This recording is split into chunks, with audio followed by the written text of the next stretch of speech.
Here is an exercise for hip mobility. This will help relieve back pain. It's a foundational movement that makes up the basic movement of cat-cow in yoga. It's essential to master this foundational chunk to be able to do cat-cow correctly. Begin setting up in tabletop position. The hands are spread wide and directly underneath the shoulder joint. Find your shoulder, and you can look in a mirror to observe if the hand is directly under the shoulder. The knees are directly under the hips and hip distance apart. Note that that distance will most likely be different than the distance between your shoulders. For most people, the hip distance is a little bit smaller than they think it will be. And the shoulder distance may be a little bit wider. The feet track directly behind the knees. So if I look down between my knees, I don't even see my feet. They're directly behind. Fingers spread wide, rotating outward, externally rotating at the shoulder. So imagine that you're wearing a short sleeve t-shirt. That short sleeve will wrap out. And what happens as a result is the front of the elbow, or the eye of the elbow, will face forward. But that doesn't come from just turning out at the elbow, it comes from wrapping out at the shoulder joint. Find a neutral spinal position, and it's helpful to have a neutral neck as part of the spine, and you can look down in front of you. Relax the abdominal muscles and the back to let the hip bones sink down towards the floor. So it is not my back muscles doing this movement, but a relaxation that allows that dip to happen. And then I'm going to squeeze my glutes, so I could actually press my fingers there to feel that happen. Squeeze the glutes to round the hips back past the starting position. And you can see there's this little curve that happens. So it's not my back muscles that's doing that. I'm not contracting my abdominals to do that.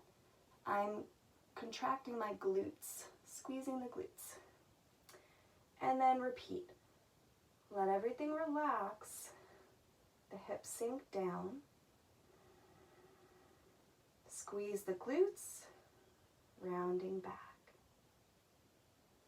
Relax, hips dip down. Squeeze the glutes, rounding back.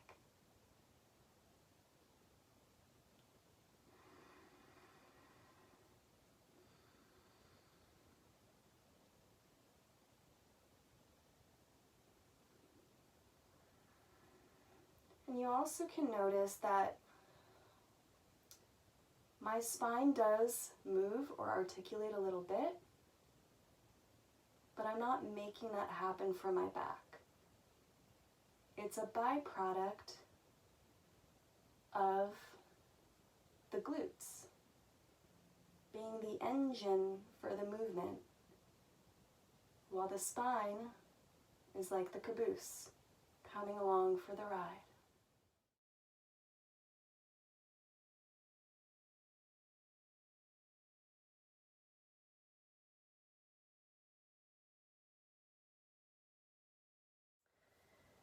Now I'm going to show you a movement that's very good for healthy posture of the shoulders. This will be a static hold, and it's a foundational movement that helps with setting up for cat-cow in yoga, as well as plank, and for more advanced practitioners, even handstands. Healthy shoulder posture is hard to cultivate without doing movements like this static hold that I'll show you next, because most of what we do in our daily life is in front of us. Typing, driving, chopping, folding.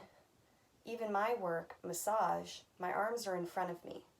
So what happens is that those shoulder blades, those triangular bones that are floating on the back, will move out and around, and they're not where they're supposed to be in healthy posture. They really need to go back and down. But making that happen with my spine is a compensation that does not actually help my shoulder joints at all. So set up in tabletop position. Hands are shoulder distance apart, fingers spread wide, externally rotating at the shoulder. The inside of the elbow crease will point forward as a result of that external rotation at the shoulder. You can check yourself out in a mirror to make sure you're directly over the wrist. Set up your hips. Knees are hip distance apart. Start out directly under your hips and then walk the knees back about an inch, creating a slight angle. Find a neutral position for your spine so the hips are not dipped and the glutes are not contracting to round the back, just neutral. I'm looking down at the floor, and then I'll allow my chest to sink between my arms, creating a little valley between my shoulder blades, the scapula on my back. The arms stay straight and strong. Then you can let the neck and the head go. We'll hold this for about a minute, all the while checking into my posture.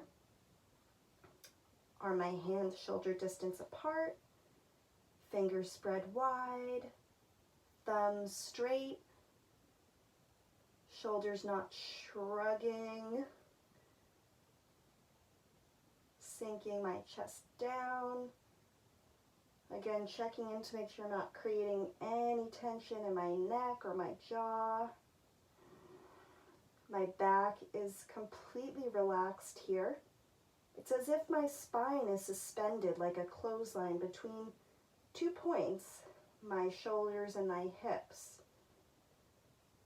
So my arms are working, my shoulders are working, but everything else is really relaxed. And then coming out of this, I'll spread my knees wide and send my hips back and down to child's pose.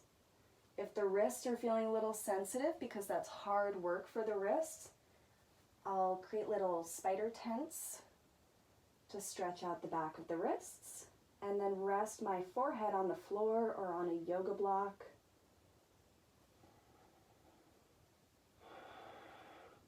And breathing into the back of the body.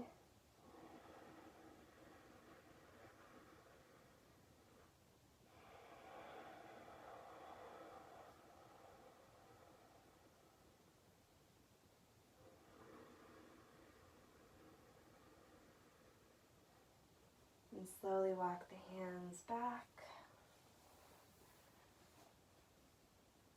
I recommend combining this with the foundational hip mobility exercise and doing each of these exercises for 1 minute each in the morning and at night before going to bed for healthy shoulder, back, and hips.